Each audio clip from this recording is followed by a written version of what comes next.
谢回来。那这里是对话好莱坞。刚才呢 ，Omar Akram 跟我们一起聊了他的文化生活。那接下来我们一起聊一聊他的音乐生涯。Hi Omar. So now after the break, before the break we talk about a lot of your experience about the culture and your advice to the young artists. So now let's talk about your music career. So I'm always wondering, how did you start to, why did you start to play the piano? It sounds like a boring question, but for me, my mom forced me to play the piano. That's why I played. So how did you start? Well, I was a really hyper child when I was very young. And so every time that my parents would play me, especially Western classical music, I would calm down. I would just, like if they play Mozart, I would just calm down. So my parents thought, why don't we get him a piano? Maybe that will really calm him down. So that's how I started. As I was telling you earlier, at that time I was living in Prague, Czech Republic. Yeah. And that's when I started to play the piano. Well, my parents got me a teacher who was a great teacher with the Prague Symphony. And she would come in 3-4 times a week and give me a lesson. That's how I started. How old were you? At that time I was 6. Okay, so yeah, very young. Yeah. And that really calms you down, right? That did calm me down, yeah. That's great. So, but playing the piano, it's very different from choose to be a pianist, be a musician. So a lot of people play the piano and then it's just, a hobby. So let's say, have you ever thought about, if you're not a pianist, what would you be? Yeah, I mean, my father, was into politics. Yes. He worked for United Nations. So I was going to go into law and political science. That's something that my father was hoping that I'd go into. And so I was kind of thinking of that, but then the music kind of started being more and more part of me.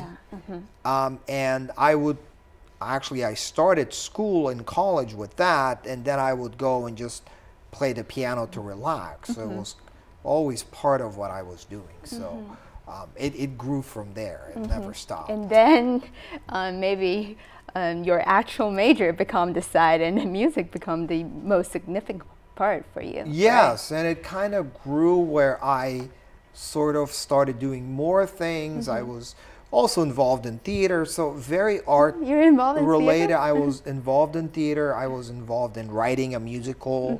I was doing all sorts of different things that was related to music and arts. And for some reason, and then I thought, okay, then I got to take this seriously. So I went to a music conservatory. Yeah. What's your next plan of, releasing a new album, or what have you been, working on recently?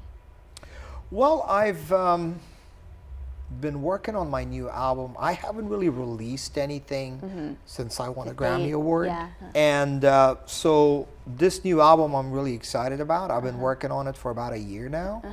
And so I have a lot of great musicians, including the Prague Symphony, playing 2 of my tracks.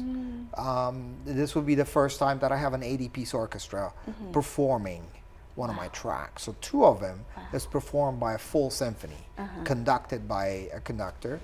And so we sent it out there. I didn't go. I wrote all the music and we sent it over.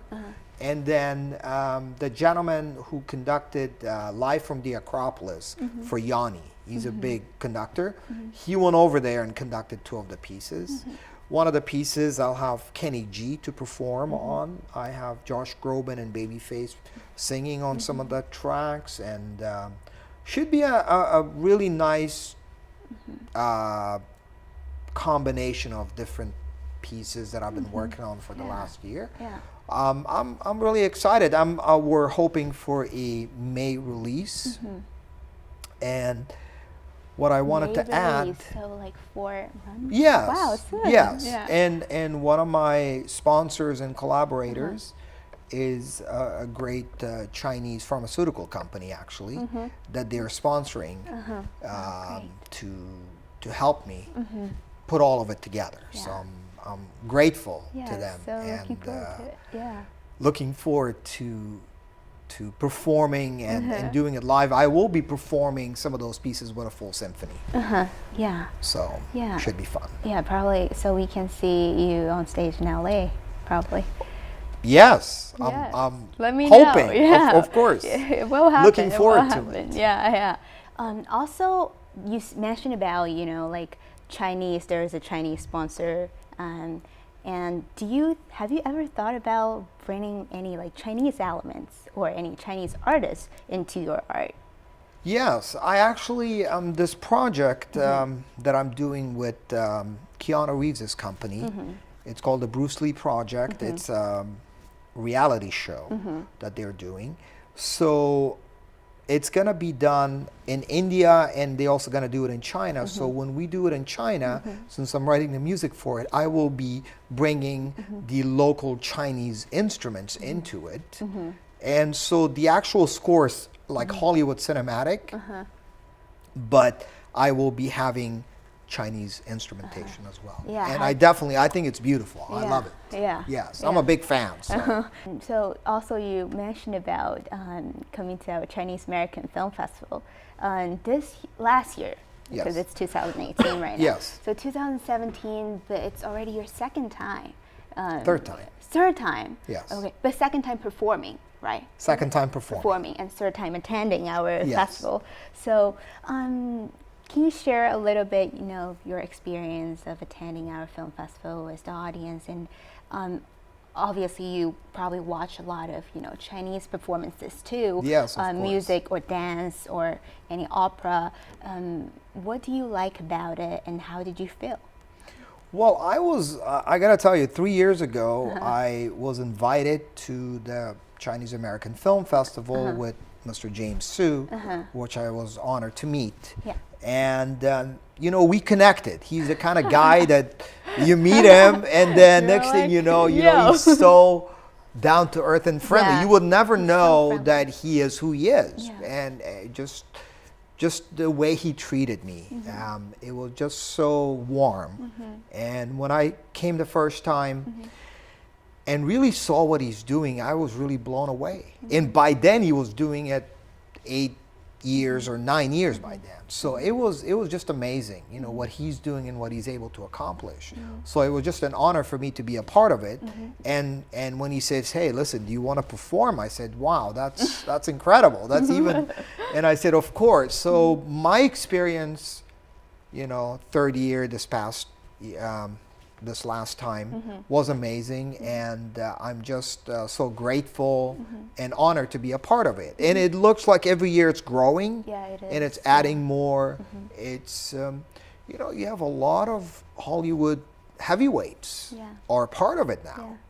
I mean, you had all of those guys were there, and that shows you what he's able to accomplish. Yeah. Those guys don't go anywhere. Those are not the guys that the director of Fast and Furious, he's not gonna go to some event. It would be great if, in the future, soon or later, we can see, you collaborate with some Chinese artist and actually see your performance maybe in China, I'm putting some things together. I can't really talk about it. Not yet? Not yet, but that's the idea that we're trying That to would be do. great. Yeah. 那感谢今天 Omar Akram 来到我们的演播室，跟我们一起聊了聊他的音乐生涯。那这就是我们今天的对话好莱坞，我们下期再见。Omar, let's say bye to our audience. Thank Bye. you. Bye. The day-to-day can make you old and take your soul, but hope can always make you feel alive. Destiny calls your name, but the time fades away. Reach the stars and touch the sky, standing on a mountain high. Spread your wings and learn to fly.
Spread your wings and learn to fly.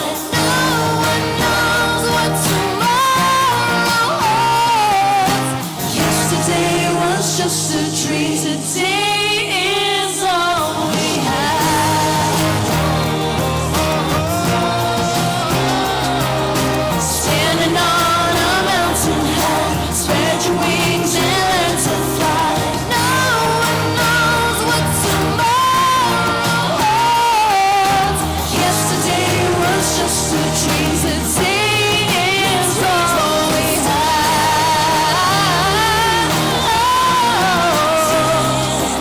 Standing on a mountain high. Spread your wings and learn to fly. No one knows what tomorrow holds. Yesterday was just a dream. Today is all we have.